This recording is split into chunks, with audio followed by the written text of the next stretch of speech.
Hallelujah, good morning. प्रभु परमेश्वर की महिमा हो। सुबह हो चुकी है, 6:30 बज गए हैं। क्या आपने अपना पर्सनल मेडिटेशन अब तक खत्म कर लिया है? सुबह समय पर उठकर प्रभु के साथ समय बिताना हमारे लिए अच्छा है। वचन बताता है देर तक सोने वाले आलसी और नासमझ होते हैं। इसीलिए तो देखिए ना, आज मनुष्य जो है दूसरे मनुष्यों पर, गूगल पर निर्भर रहता है।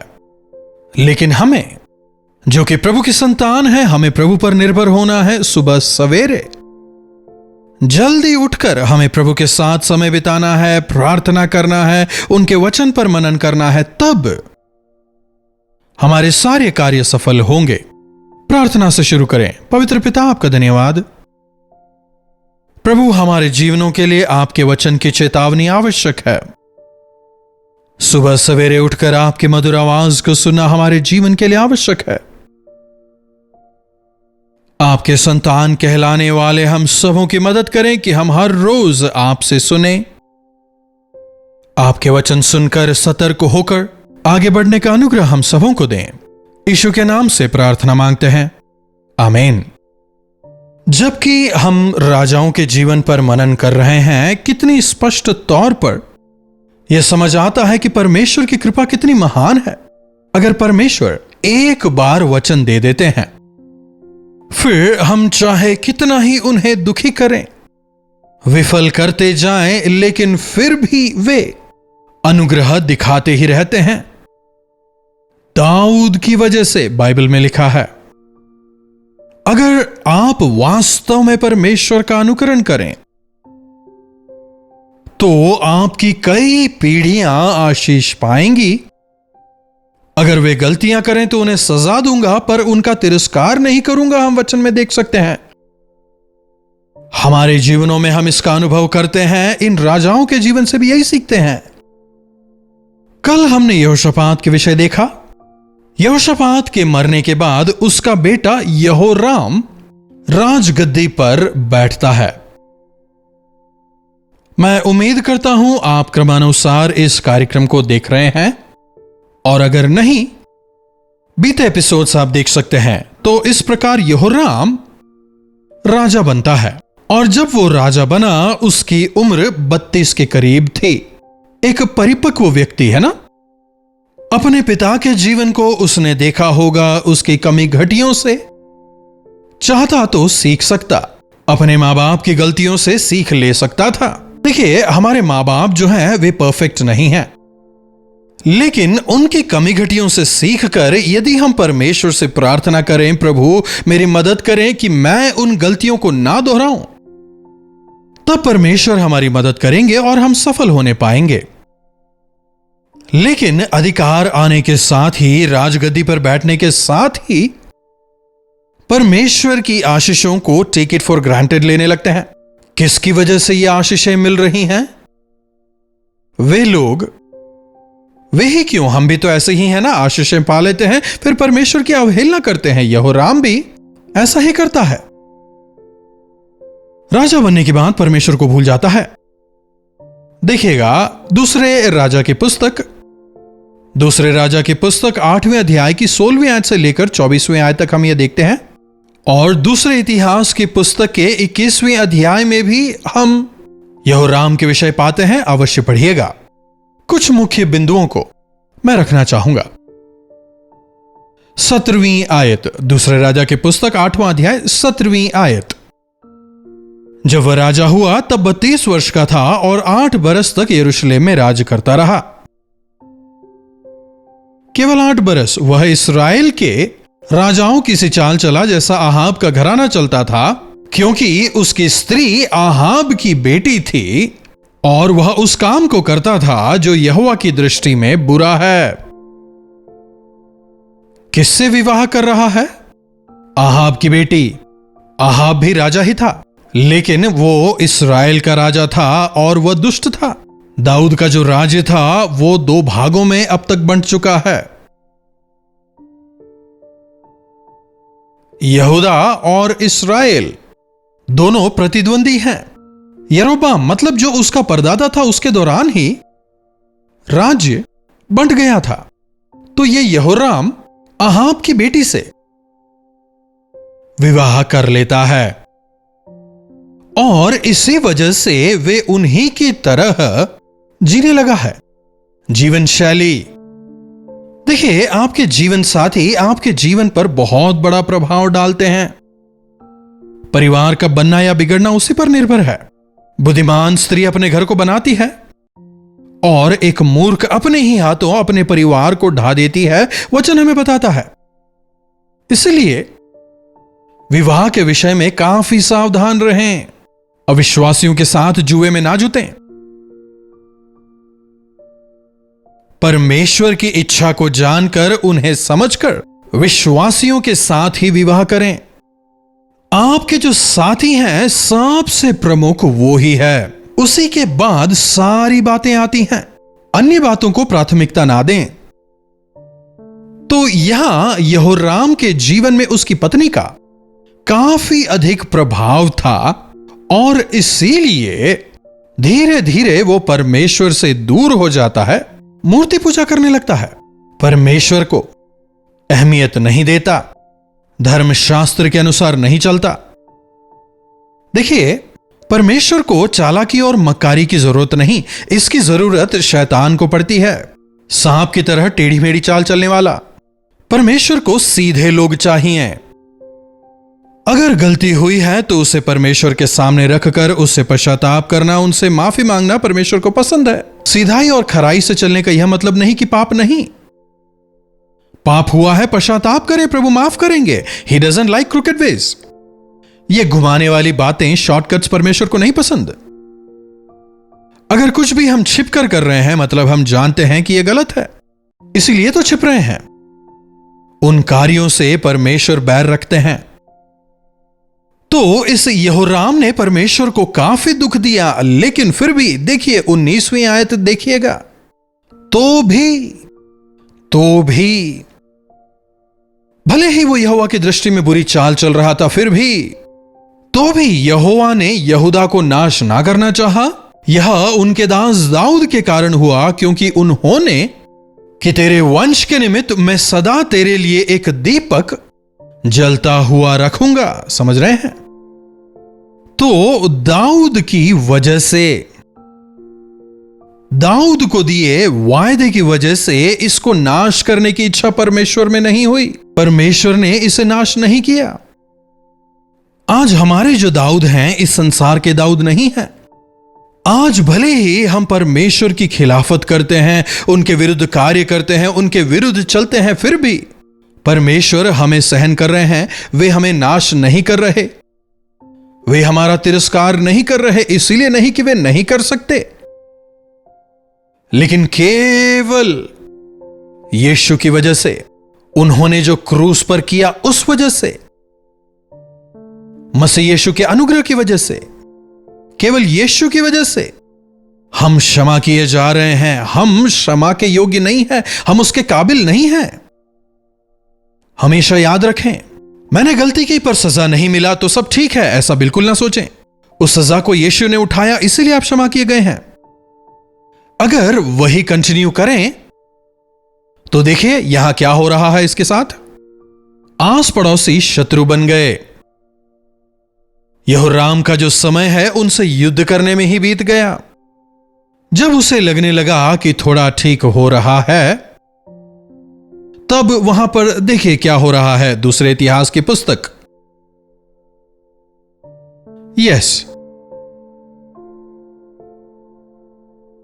21:4 से, जब यहोराम अपने पिता के राज्य पर नियुक्त हुआ और बलवंत भी हो गया, तब उसने अपने सब भाइयों को और इस्राएल के कुछ हाकिमों को तलवार से घात किया। देख रहे हैं बलवंत होने के बाद क्या कर रहा है। यहोराम के कई सारे भाई थे। देखिए दूसरी आयत में, इसके भाई जो यहोशापात के पुत्र थे, अजरिया, यहीएल, जकरिया, अजरिया, मिखाएल और शपतिया, इतने सारे भाई हैं उसके। 1 2 3 4 5 6 भाई हैं उसके, और वे लोग इससे ज्यादा सामर्थी थे। लेकिन यहोराम जो है वो यहोशापात का पहला बेटा है। यहोराम जो है वो जेठा था, पहला बेटा। तो इसीलिए यहोशापात क्या करता है, बड़ा बेटा है इसलिए राज्य उसे देता है। बड़ा बेटा होने के बावजूद भले ही वो इसके योग्य नहीं था, फिर भी जब उसे राज्य मिलता है तो इसे कितना अधिक धन्यवादी होना चाहिए, कितना कृतज्ञ होकर जीना चाहिए। कई सारे लोगों के बीच नौकरी आपको मिले, इसका मतलब क्या आपको लगता है कि वे इसके योग्य नहीं थे? क्या वे आपसे कम थे? केवल प्रभु के अनुग्रह की वजह से आपको वह स्थान मिला। जब ऐसी स्थिति आपके जीवन में होती है, कृतज्ञ होने के बजाय कहीं वे मुझ पर हमला ना कर दें सोचकर अपने भाइयों को मरवा देता है, अपने खुद के भाइयों को। हे कैन, तेरा भाई कहां है? यहोराम, तेरे भाई कहां है? क्या परमेश्वर नहीं पूछेंगे?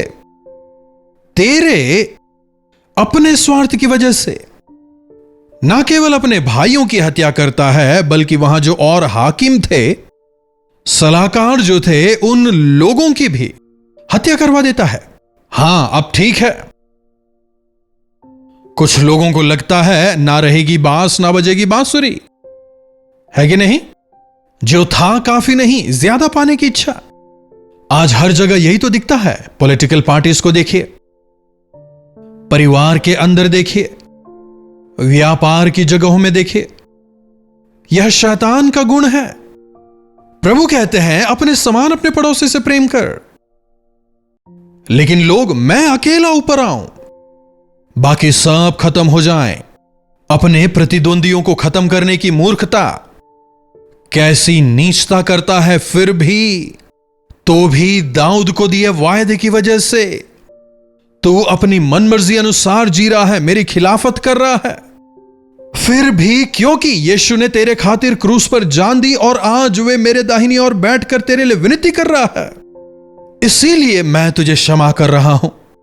अगर आज हम बचे हैं तो केवल प्रभु यीशु मसीह के अनुग्रह की वजह से। अगर परमेश्वर मौन है तो क्या तुम्हें लग रहा है कि वे इंसान हैं? मैं कुछ भी कर लूं चलेगा, क्या सोच रहे हैं? हर एक काम का हिसाब तुझे देना होगा।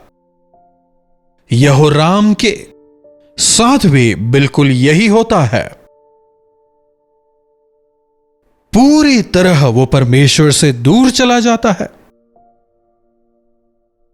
परमेश्वर जब उसे चेतावनी देने का प्रयास करते हैं, उस चेतावनी को भी वो नहीं सुनता, अनदेखा करता है।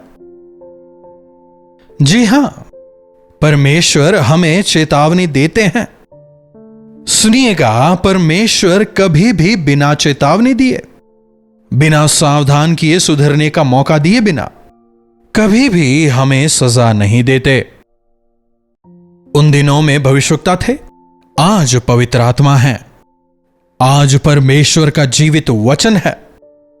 वचन का सही व्याख्यान देने वाले परमेश्वर के सेवक आज भी हैं। जी हां, जब हमें परमेश्वर के वचन से डांट मिलती है, उसे स्वीकारें। उन दिनों में एलिया भविष्यवक्ता था। देखिए क्या कह रहा है। एलिया एक पत्र भेजता है दूसरे इतिहास की पुस्तक 21वें अध्याय की 13वीं आयत से। इस्राएल के राजाओं की लीक पर चला है और आहाब के घराने की नाई यहूदा और यरूशलेम के निवासियों से व्यभिचार करवाया है और अपने पिता के घराने में से अपने भाइयों को जो तुझसे अच्छे थे घात किया है।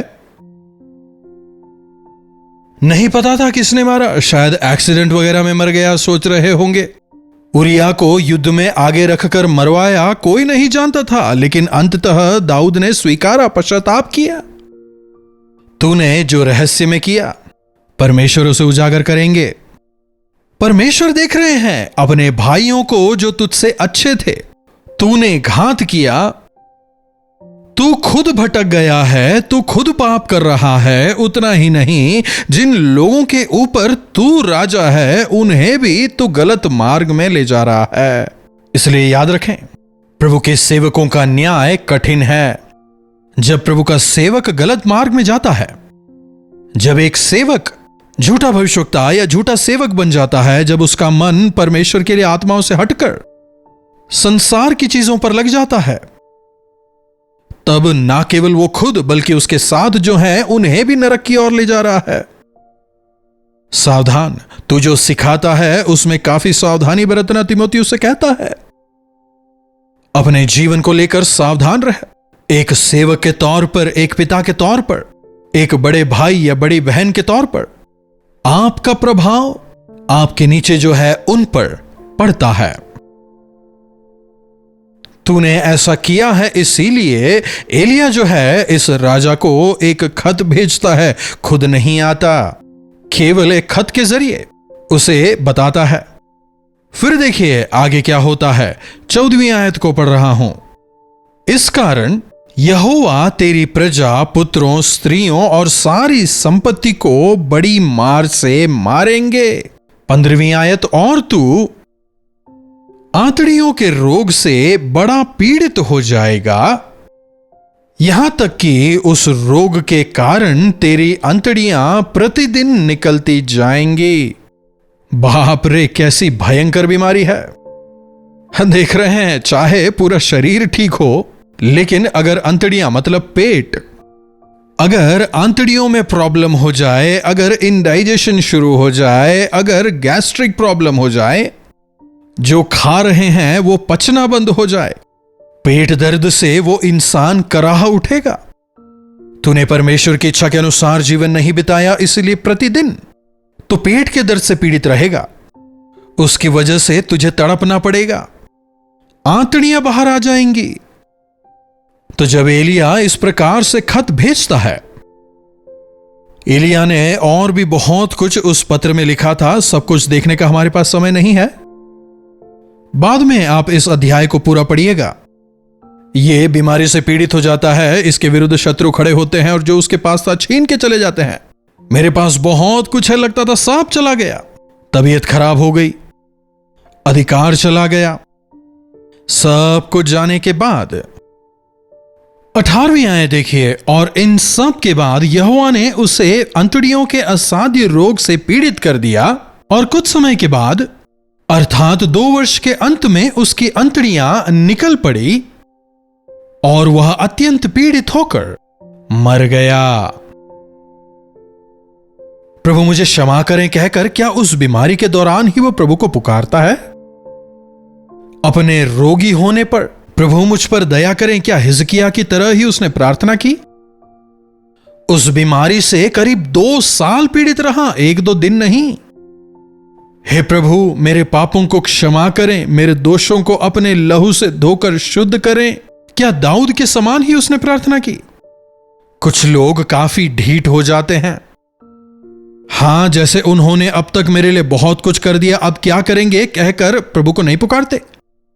पश्चाताप के बजाय मूर्खता में मरना पसंद करते हैं। इतना अधिक यहोराम अपनी पत्नी से प्रभावित था और इसी प्रकार उसके जीवन का अंत हो गया। 2 साल पीड़ित होने के बाद वो मर जाता है। बाइबल बताता है सबको अप्रिय होकर वो मर गया। अच्छा, मर गया, बहुत अच्छा हुआ, शायद सबने कहा होगा ये राजा, क्या राजा, ऐसा राजा किसे चाहिए? ये हमारा राजा कहां था? राज सिंहासन पर बैठकर अपनी मनमर्जी कर रहा है, लोगों को मार रहा है। एक तरफ प्रजा पीड़ित है तो वो जाकर शत्रुओं से हाथ मिला रहा है, युद्ध कर कर के पूरे देश को बर्बाद कर दिया। मरने से पहले उसने कुछ भी अच्छा नहीं किया। काफी दुखद। हमारे पास एक ही जीवन है। आपने अब तक प्रभु के लिए क्या किया है? अपने आप को परखें। अगर कोई गलती हुई है तो पश्चाताप करें, प्रभु से माफी मांगे, बहानेबाजी ना करें, इसकी वजह से हुआ, मां बाप की वजह से हुआ, मेरी पत्नी ने साथ नहीं दिया, बच्चे ठीक नहीं थे, ना कहें। यीशु की ओर देखें, वे आपको ठीक करेंगे, आपके परिवार को दुरुस्त करेंगे और आप उनके गवाह होंगे। प्रार्थना। पवित्र पिता, आपका धन्यवाद प्रभु, एक बार फिर से आपके वचनों के लिए हम आपके शुक्रगुजार हैं। प्रभु, यहोराम के जीवन से आपने हमें सिखाया कि अपने परिवार के विषय हमें कितना अधिक सावधान रहना है, किस प्रकार से हमें अपने परिवार को बनाना है, किस प्रकार से अपने जीवन साथी को चुनना है, क्योंकि उनका प्रभाव हमारे जीवनों पर बहुत अधिक होता है। प्रभु, हम सबों की मदद करें कि अगर जाने अनजाने हमसे गलतियां हो जाती हैं तो उनके लिए बहानेबाजी ना करते हुए आपके सामने अपनी गलतियों का अंगीकार करते हुए आपके लहू से शुद्ध होकर पवित्र आत्मा की सामर्थ पाकर आपके गवाह होकर जीवन बिताने का अनुग्रह हमें से हर एक को प्रदान करें। यीशु के नाम से प्रार्थना मांगते हैं, आमीन। अब हमारे पिता परमेश्वर का प्रेम, प्रभु यीशु मसीह का अनुग्रह, पवित्र आत्मा की संगति और सहभागिता हमें से प्रत्येक के साथ आज, कल और सर्वदा बनी रहे, आमीन। जब हम इन राजाओं के विषय चर्चा कर रहे हैं, मुझे काफी अधिक डर लगता है। विश्वासी जीवन जो है एक तलवार पर कदम रख के चलने के समान है।